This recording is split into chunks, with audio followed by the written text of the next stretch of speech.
બનાસકાંઠાના ધાનેરાના વિંછીવાડી ખાતે શરૂ થયેલા બાયો સીએનજી પ્લાન્ટમાં દરરોજ 100 મેટ્રિક ટન ગોબરનું પ્રોસેસિંગ કરવાની ક્ષમતા છે. ગોબરમાંથી બાયોગેસ તૈયાર કરીને તેને શુદ્ધ કરી બાયો સીએનજીમાં રૂપાંતરિત કરવામાં આવશે અને ફિલિંગ સ્ટેશન મારફતે તેનો ઉપયોગ થઈ શકશે. એટલું જ નહીં, પ્લાન્ટમાંથી નીકળતી સ્લરીમાંથી ભૂમિ અમૃત નામના ઘન અને પ્રવાહી કાર્બનિક ખાતરો તૈયાર કરવામાં આવશે. એટલે એક તરફ સ્વચ્છ ઊર્જા અને બીજી તરફ ખેતી માટે ઉપયોગી ખાતર. વેસ્ટમાંથી વેલ્થનું આ મોડલ બનાસકાંઠાના નવી દિશા આપે છે. બનાસ ડેરીના જણાવ્યા મુજબ દામા ખાતે શરૂ થયેલી બાયો સીએનજીની સફર હવે 4 કાર્યરત પ્લાન્ટ સાથે દૈનિક 340 મેટ્રિક ટન ક્ષમતા સુધી પહોંચી છે. આગામી સમયમાં થરાદ અને રાધનપુર ખાતે પણ નવા પ્લાન્ટ આકાર લેવાના છે. બનાસકાંઠામાં આશરે 30 લાખ પશુધન હોવાથી ભવિષ્યમાં ગોબર આધારિત આવા 100 જેટલા પ્લાન્ટ સ્થાપવાની ક્ષમતા હોવાનો દાવો કરવામાં આવ્યો છે. આથી પશુપાલકોની દૂધ ઉપરાંત ગોબરમાંથી પણ આર્થિક લાભ મળે તેવી શક્યતા છે. આ પ્રસંગે બાયો સીએનજી ફિલિંગ સ્ટેશનનું ઉદ્ઘાટન કરવામાં આવ્યું અને સહકારી મોડલ આધારિત ગ્રામીણ ભારત ટેક્સીને પણ લીલી ઝંડી આપવામાં આવી. આ મોડલમાં ડ્રાઈવર પોતે જ વાહનનો માલિક બની તેવો વિચાર રજૂ કરવામાં આવ્યો છે. શરૂઆતમાં 9 ટેક્સીઓ સાથે આ પહેલ શરૂ કરાઈ છે.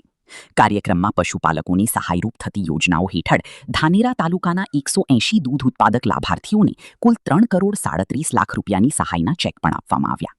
આ સમગ્ર પહેલ પાછળનો હેતુ માત્ર બાયો સીએનજી ઉત્પાદન પૂરતો નથી. ગોબરનો વૈજ્ઞાનિક ઉપયોગ, કાર્બન ઉત્સર્જનમાં ઘટાડો, જમીનની ફળદ્રુપતા વધારવી અને રાસાયણિક ખાતરો પરની નિર્ભરતા ઘટાડવી, આ તમામ બાબતોની એક જ મોડલ સાથે જોડવાનો પ્રયાસ છે. આ પ્રસંગે બનાસ ડેરીના ચેરમેન શંકરભાઈ ચૌધરી અને કૃષિ મંત્રી જીતુભાઈ વાઘાણીએ પણ બાયો સીએનજી, ગૌ આધારિત અર્થતંત્ર અને સહકારી મોડલ અંગે પોતાના વિચારો રજૂ કર્યા હતા. એટલે કે The dairy cooperative model established by Galba Kaka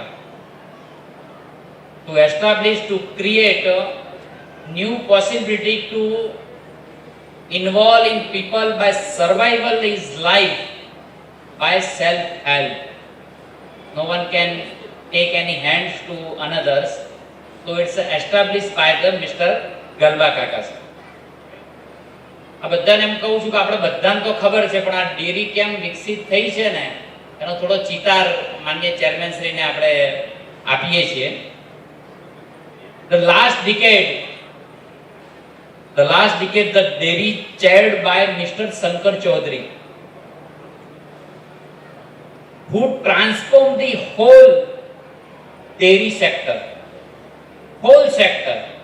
It's a very create new possibility for the farmers and to the nations. Sir, I would like to kind attention to all Suzuki team that this Banas Dairy give money to each and every farmers per day 46 crore rupees in his account. एक नानकड़ी शुरुआत थी bio CNG की. हमारे प्रधानमंत्री एक बार बनास में आए और बताया कि गोबर वो वेस्ट नहीं है, गोबर सिर्फ गोबर नहीं है, गोबर को गोबर धन है.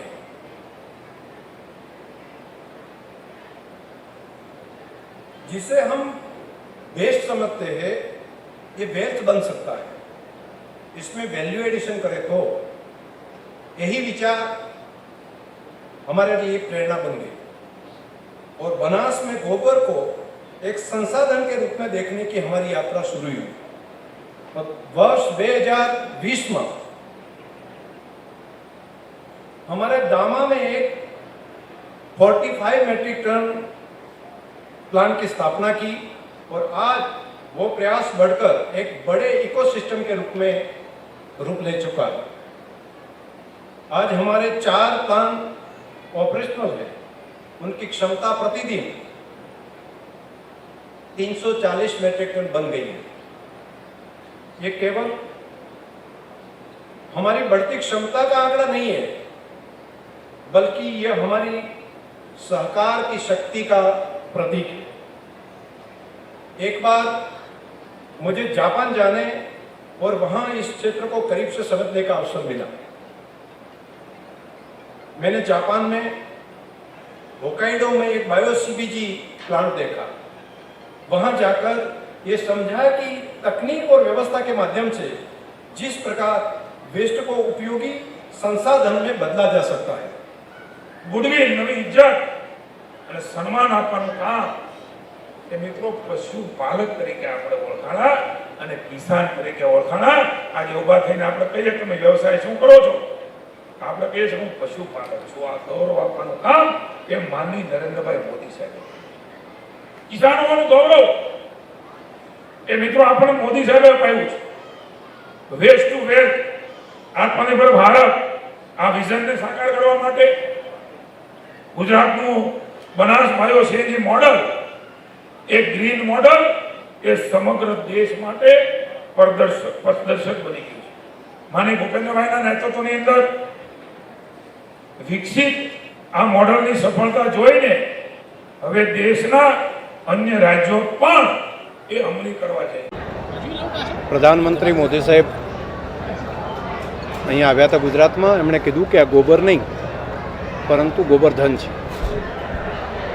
આ વેસ્ટમાંથી વેલ્થ બની શકે.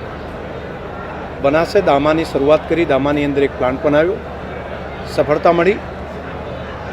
સુઝુકી પણ સાથે જોડાઈ અને આજે આ ચોથો બનાસની ધરતી ઉપર કમ્પ્રેસ બાયો સીએનજી પંપ એનું લોકાર્પણ માન્ય મંત્રી શ્રી જીતુભાઈ વાઘાણીજી અને સુઝુકીના ચેરમેનના હસ્તે કરવામાં આવ્યું. આના મલ્ટિપલ ફાયદા છે. બહારથી જે આપણે ગેસ લાવવો પડે છે એ વિદેશ ઉપર આધારિત નહીં રહેવું પડે. બીજું, એમાંથી નીકળતું જે ખાતર છે એનું વેલ્યુ એડિશન થાય છે.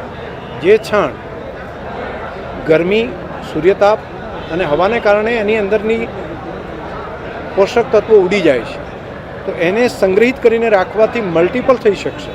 અનેક ગણું ઉત્પાદન અને એના કારણે જમીનને વધારે જે જરૂરિયાત છે એ પ્રમાણનું પોષક દ્રવ્યો મળશે. એટલે સોઇલ હેલ્થ ઠીક કરવાનું કામ કરશે. માઇક્રોરાજા ડેવલપ બી આના કારણે વધારે થાય છે.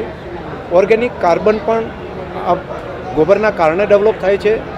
અને જંતુનાશક દવા અને રાસાયણિક ખાતરો સિવાય આપણા આ કુદરતી ખાતરના કારણે તૈયાર થયેલો ખેતીનો પાક એ માનવ જીવન માટે અમૃત સમાન છે.